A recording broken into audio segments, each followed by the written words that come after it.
आज आम अच्छा आनंदपुर विधायक अभिमन्यु सेठी जे कि लोकंर समस्या को लेकिन बारंबार विधानसभा रे प्रश्न उठाऊ था जिते कि गोटे मरेगा बलिपुर रास्ता हो कि लोकंर केमती अनियमितता को सरकार को आणवे जेहेतु विरोधी हिसाब रे वर्तमान सरकार रे अछंती सीधा सड़क आम कथा हवा एबे दीपावली रो माहौल अच्छी प्रत्येक जगार नुआपड़ा इलेक्शन अच्छी कि विधायक जिते अभिमन्यु सेठी एवं पूरा दल कौन स्ट्राटेजी करुच्ची जो हिसाब रे हाटोडी ब्लॉक रो विभिन्न बाली समस्या को लेकिन केन्दुझर जिला जेहेतु मुख्यमंत्री मोहन माझी गोटे चेहरा एटी दुर्नीति को साधारण लोक आगू देखा दूची तेणु यह से कौन मत रखिए सीधा सड़क कौन प्रतिक्रिया रखिए जहाँकि आगामी दिन में गोटे राजनैतिक बड़ हलचल हबार जो आशा आशंका कराउछि नुआपड़ा निर्वाचन लु तेणु नुआपड़ा निर्वाचन तो आगामी दिन में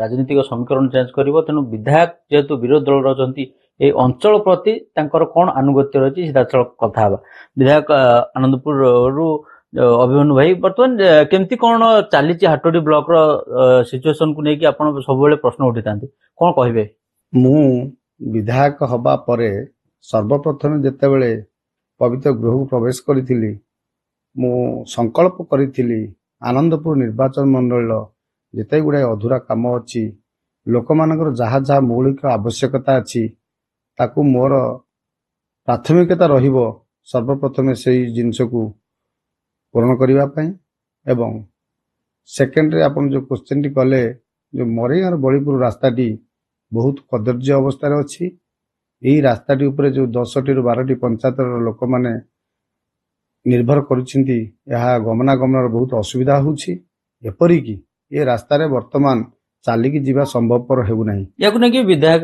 प्रश्न विधानसभा आपण करथिले तो दीर्घ दिन हवा परे भी ताको काम भी होउनी या कोन कहबे मु तो ये रास्ता बाबद रे हमर मुख्यमंत्री आम जिल्लार तांको दृष्टि आकर्षण करैछि चीफ सेक्रेटरी को मध्य लेखिकी जणाइछि डिपार्टमेंट मंत्री को मध्य जणाइछि से आमर गोटे एस्टिमेट एटार हेकी अच्छी जे कि ओम्बाडीसी रु 65 कोटी टंकार डीपीआर सब फाइनल हेकी अच्छी किंतु तांकर जो लास्ट कमिटी से कमिटी बसिले बोधे एटा अप्रूव हो पारंता यह जो सेप्टेम्बर 23 तारिख थिला ता पोस्टपोन हेजी मु तो आशावादी निश्चित रूप अच्छी निश्चित ये रास्ता सरकार करिवे एबे मध्य सरकार बारंबार लोक रास्ता रोको कर दुख आपको जनाऊँ रास्ता देकी आपण अंचल गाँ भी रोचे तेणु या आगामी दिन में आहरी पुनर्वार उत्थापन करेंगे कि निश्चित रूपे ये रास्ता न हवा पर्यंत मोर संग्राम जारी रहिबो एबे सरकार तरफ जो आसी 25 किलोमीटर आम आरडीओ की इरिगेशन जो आरएंडबी ट्रांसफर करने से मु सर्वप्रथम ये रास्ताटी रखी यह हम बोली मु आशावादी अच्छी जदि डिसेम्बर मास सुधा यह संपूर्णीकरण न हुए निश्चित यह एक आंदोलनात्मक परिस्थिति उपजीव एवं ये सबु पंचायत लोक मैंने मत कथा देइछंती आपण कहतु आम डिसेम्बर मास सुधा जदि न हबो आम निश्चित आंदोलन को ओह्लैबु सरकार को 1.5 वर्ष पूरीला मात्र विभिन्न सोर्स रो जो बाली उत्तोलन सिस्टम रे एबे रिसेंटली देखुथिबे जो लोक माने जाकी उपजिलापाल कार्यालय आगे धारणा रे 2 दिन बसले तापरे सरकार आसिक ट्रेंच करले तापरे भी चोरा बाली चोला चालानकारी माने कथा को मानु नांती सरकार कथा को माने जते सरकारी अधिकारी अछंती तांको टेंशन ले पकेया पई एवं टोटाल सरकार को गोटे मानिबा को पड़िबो कि मानु नांती जा फल रे राती राती पूरा चालान चलची सकाळू पूरा सुनसान या कोने कोन कहि निश्चित रूपे मु भाबुची जहा जे सरकारंकर आ माफिया मानकर गोटे मधुचंद्रिका चली जे तांको भितरे जदि किछि संपर्क नाही मु ए बाबद रे से तांकर स्ट्राइक को जाइथिली कलेक्टर नजर को देइछि उपजिलापाल नजर को देइछि एवं आमर एसपी को कहिछि डीडीएम को कहिछि माइनिंग अफसर को कहिछि समस्त निष्पत्ति क्रमे ए घाट रे ट्रेंच खोलिया पई कहली से आसी ट्रेंच खोलले किंतु आश्चर्यर कथा माफिया माने राति 12:30 गोटे भितर से ट्रेंच को पोती दउछंती गाड़ी आज यूजुअल चालुची पुणी सकाळू सकाळू से ଟ୍ରେଞ୍ଚ ସେମାନେ ତାଙ୍କ ମେସିନ ଦ୍ୱାରା ଖୋଳି ଦଉଛନ୍ତି। ପ୍ରଶାସନର ଦାୟିତ୍ୱ ଯାହା ଦାୟିତ୍ୱ ନେଇଥିଲା ତାକୁ ଟ୍ରେଞ୍ଚ ଲୋକ ଦେଖୁଥିବେ ଟ୍ରେଞ୍ଚ ଖୋଲା ହେଇଛି, କିନ୍ତୁ ଚୋରି ହିସାବରେ ଚାଲିଛି। ଚୋରି ବାଟରେ ହଉଛି। ତେଣୁ ଏ ବାବଦରେ ଏବଂ ସେ ମାଫିଆ ମାନେ ଖୋଲାମ ଖୋଲା କହୁଛନ୍ତି ଆମ ସରକାର ଅଛି, ଆମର ମୁଖ୍ୟମନ୍ତ୍ରୀ, ଆମର MP, ତେଣୁ ଆମର କେହି କିଛି କରିପାରିବେ ନାହିଁ। ଏବଂ ଦୁଃଖର ବିଷୟ, ଯୋଉଦିନ ଆମର ସେମାନେ ଷ୍ଟ୍ରାଇକରେ ଥିଲେ, ମୁଁ ସେଦିନ ଯାଇଥିଲି ଉପଜିଲ୍ଲାପାଳଙ୍କ ସହିତ ଆଲୋଚନା କଲି। ସେମାନେ ଯେତେବେଳେ ତାଙ୍କର ଷ୍ଟ୍ରାଇକ କଲଅଫ ହେଲା, ଟ୍ରେଞ୍ଚ ଖୋଲିଲା ପରେ ତାଙ୍କ ଲୋକ ଘରକୁ ଫେରିଲେ, କିନ୍ତୁ ଏ ମାଫିଆ ମାନେ ତାଙ୍କ ଘର ଭିତରେ ପଶି ତାଙ୍କୁ ଗାଳି ଗୁଲଜ କଲେ ଏବଂ ମାରିଲେ ମଧ୍ୟ। ଏହାକୁ ନେଇ ଥାନାରେ ମାମଲା ହେଇଛି ମଧ୍ୟ। ଏ ବାବଦରେ ଥାନାକୁ ସେମାନେ ଛାଡ଼ିଲେନି ମାମଲା କରିବା ପାଇଁ। ମୁଁ SDPOଙ୍କୁ ଜଣେଇଲି, SDPO ତାଙ୍କର ସାଙ୍ଗେ ସାଙ୍ଗେ ପେଟ୍ରୋଲିଂ ଗାଡ଼ି ପଠାଇଲେ ଏବଂ ସେ ପେଟ୍ରୋଲିଂ ଗାଡ଼ି ମାଧ୍ୟମରେ ମଧ୍ୟ ସେ ବାବୁ କ'ଣ ଜଣେଇଛନ୍ତି ମୁଁ ଜାଣିନାହିଁ।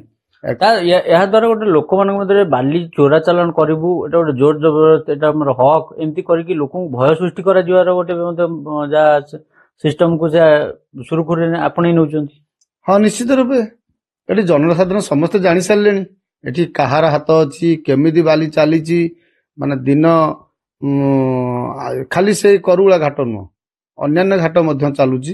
ଆମର ସେଇ ପାଖରେ ବି ଅଛି ଗିରିଗାଁ ଘାଟ, ସେ ଘାଟରେ ମଧ୍ୟ ଆମର ସେ ମାଫିଆ ମାନେ ସକ୍ରିୟ ଅଛନ୍ତି। ଏତେ ପରିମାଣରେ ଆମର ଏଇଠୁ ଆନନ୍ଦପୁର ନଦୀରୁ ବାଲି ଚୋରା ଚାଲାଣ ହଉଛି, ରାଜସ୍ୱ ହାନି ହଉଛି, ଏହାକୁ ନେଇକି ବିଧାନସଭାରେ ମଧ୍ୟ ପ୍ରଶ୍ନ ଉଠିପାରେ। ନିଶ୍ଚିତ ଏଥର ତ ମୁଁ ବିଧାନସଭା କ୍ୱେଶ୍ଚନ ନିଶ୍ଚିତ ରୂପେ ରଖିବି। ଆପଣ ଦେଖିବେ ଶୀତକାଳୀନ ଅଧିବେଶନ ହେଲେ ଏ ବାବଦରେ ରଖିବି ଏବଂ ମାନ୍ୟବର ମନ୍ତ୍ରୀଙ୍କ ପାଖରୁ ଜାଣିବା ପାଇଁ ଚାହିଁବି। ଏଠିକା ମାଫିଆ ମାନେ ତ ଖୋଲାମ ଖୋଲା କହୁଛନ୍ତି ଆମେ ସରକାର ଦଳ, ଆମେ ସରକାର, ଆମକୁ ଆମର କେହି କିଛି କରିପାରିବେନି, ଆମର ସରକାର ଅଛୁ, ଆମେ ନିଶ୍ଚିତ ରୂପେ ଏକଥା କରିବୁ। କେହି ବି ଧରିବା ପାଇଁ ସାହାଯ୍ୟ ଜୁଟେଇ ପାରୁନାହିଁ। ଯିଏ ତ ବିରୋଧ କରୁଛି ତା ଉପରେ ମାଡର ଧମକ ଆସୁଛି, ତାଙ୍କୁ ମାରୁଛନ୍ତି ମଧ୍ୟ। ଆଉ ତେଣୁ ସାହସ ଜୁଟୁନାହାନ୍ତି। ମୁଁ ତ ନିଶ୍ଚିତ ରୂପେ ଏ ବାବଦରେ ବିଧାନସଭାରେ କ୍ୱେଶ୍ଚନ ରଖିବି ଏବଂ ମାନ୍ୟବର ମନ୍ତ୍ରୀଙ୍କ ପାଖରୁ ଉତ୍ତର ଜାଣିବା ପାଇଁ ଚାହିଁବି। ଆକ୍ଚୁଆଲି ଏହା ଭିତରେ ସତ୍ୟତା କ'ଣ ଅଛି? ଶହ ଶହ ଟଙ୍କା ରାଜସ୍ୱ ହାନି ହେଉଛି, ସରକାର ଏ ବାବଦରେ ଟଙ୍କାଟେ କିଛି ପାଉନାହିଁ। ତେଣୁକରି ସରକାରୀ ଅଫିସର ମାନେ କେତେ ଅଙ୍କର ଟଙ୍କା ନେଉଛନ୍ତି, ସେମାନେ ମଧ୍ୟ ଚୁପ୍ ହେଇ ବସୁଛନ୍ତି, ସେମାନେ ହାତ ଟେକି ଦଉଛନ୍ତି। ଏହାର କାରଣ ନିଶ୍ଚିତ ମୁଁ ଖୋଜି ବାହାର କରିବି। ତୃତୀୟ ପ୍ରଶ୍ନ ରହିବ, ଯେତେବେଳେ ଆପଣ 1.5 ବର୍ଷର ବିଧାୟକ ହେଇସାରିଲେଣି, ଏ ଅଞ୍ଚଳର ଲୋକମାନେ ଆପଣଙ୍କୁ ଅନେକ ଗୁଡ଼ାଏ ଅଭିଯୋଗ ମଧ୍ୟ ଦେଇଥିବେ, ବିଭିନ୍ନ ଗାଁର ରାସ୍ତା ହଉ, ସମସ୍ୟା ହଉ, ତ କେତେ ଗୁଡ଼ିଏ ରାସ୍ତା ବର୍ତ୍ତମାନ ସୁଦ୍ଧା ଆପଣ ଯୋଜନା ରଖୁଛନ୍ତି କି ଆପଣଙ୍କ ବିଧାୟକ ପିରିୟଡ଼ରେ ତାକୁ କମ୍ପ୍ଲିଟ୍ କରିବେ? ଯେହେତୁ ବିରୋଧୀ ଦଳ ଆପଣଙ୍କୁ, ସରକାରୀ ଦଳ ସପୋର୍ଟ କରିବ ନାହିଁ, ତେଣୁ ଲୋକ ଆପଣଙ୍କୁ ବିଧାୟକ ହିସାବରେ ବାଛିଛନ୍ତି, ତେଣୁ ସେହି ହିସାବରେ ଲୋକଙ୍କର ଏପଟେ ଦାବି ଏବଂ ସରକାରଙ୍କର ବିରୋଧ, ୟାରି ମଧ୍ୟରେ ଆପଣ କେମିତି କାମ କରିବେ? ହଁ, ଆପଣ ତ ନିଶ୍ଚିତ ସତ କଥା କହିଲେ, ଠିକ କଥା କହିଲେ। ମୋର ତ ବିରୁଦ୍ଧ ହଉଛି, ବିରୁଦ୍ଧ ପରେ ବି ଆମର ହକ୍ ପାଇଁ ଆମେ ଲଢ଼େଇ କରିବା, ଲୋକମାନଙ୍କ ପାଇଁ ମୁଁ ଲଢ଼େଇ କରିବି। ଲୋକମାନେ ହିଁ ମୋତେ ଭୋଟ ଦେଇଛନ୍ତି। ମୁଁ ବର୍ତ୍ତମାନ 2.5 ଲକ୍ଷ ଲୋକଙ୍କର ପ୍ରତିନିଧି। 2.5 ଲକ୍ଷ ଲୋକଙ୍କର ସ୍ୱରଟାକୁ, ମୋର କାମ ମୁଁ ବିଧାନସଭା ପର୍ଯ୍ୟନ୍ତ ପହଞ୍ଚେଇବି। କାମ କରେଇଦେବେ ନାହିଁ ଏବଂ ତାଙ୍କର ଇଚ୍ଛା ଶକ୍ତି ନାହିଁ, ହେଲେ ସରକାର ଜନତା ତାଙ୍କର ବିଚାର କରିବେ। ମୋର ଯେତିକି କର୍ତ୍ତବ୍ୟ, ମୋର ଯେତିକି କରିବାର ଅଛି, ମୁଁ ନିଶ୍ଚିତ ରୂପେ ଲୋକମାନଙ୍କ ପାଇଁ କରିବି। ଯାହା ଦେଖୁଥିଲେ ବିଧାୟକ ଆନନ୍ଦପୁର ଯାହା ମତ ରଖୁଥିଲେ, ବିଧାୟକ ହବା ପରେ ସରକାରଙ୍କର ଯେଉଁ ବିରୋଧାଭାସକୁ ସେ ଗୋଟେ ବିରୋଧ ଦଳ ବଡ଼ ହିସାବରେ ରହିଛନ୍ତି, ତେଣୁ ଲୋକଙ୍କର ଯାହା ବି ହକ୍ ଅଛି ତାକୁ ଯେତେ ପର୍ଯ୍ୟନ୍ତ ନ ହେଇଛି ସେ ବିଧାନସଭାରେ ଉଠେଇବେ ଏବଂ କାମ ହବା ପର୍ଯ୍ୟନ୍ତ ଚେଷ୍ଟା କରିବେ। ଏହା ଥିଲା ତାଙ୍କର ଗୋଟେ ବଡ଼ ପଣ ଏବଂ ଯେହେତୁ ବିରୋଧୀ ଦଳରେ ରହିଛନ୍ତି, ପୂର୍ବରୁ ଥିଲେ ଶାସନ ସମୟରେ ସେ ମଧ୍ୟ ବିଭିନ୍ନ ଦାୟିତ୍ୱରେ ରହିଥିଲେ, ତେଣୁ ଲୋକଙ୍କୁ ସେ ପ୍ରାଧାନ୍ୟ ଦେବାକୁ ସେ ମୁଖ୍ୟ ଲକ୍ଷ୍ୟ ବୋଲି ଭାବିଛନ୍ତି। ତେଣୁ ଆଗାମୀ ଦିନରେ ଅପେକ୍ଷା କରିବା, ଯେଉଁ ଲୋକମାନେ ଦାବିପତ୍ର ଦେଇଛନ୍ତି କେତେ ଦୂର ତାହା ଗ୍ରହଣୀୟ ହେଉଛି ଏବଂ କେମିତି ସମାଧାନ ହେଉଛି। ହାଟଡିରୁ ବିଭୂତି ଭୂଷଣ ଜେନାଙ୍କ ରିପୋର୍ଟ, ରିପୋର୍ଟର୍ସ ଟୁଡେ।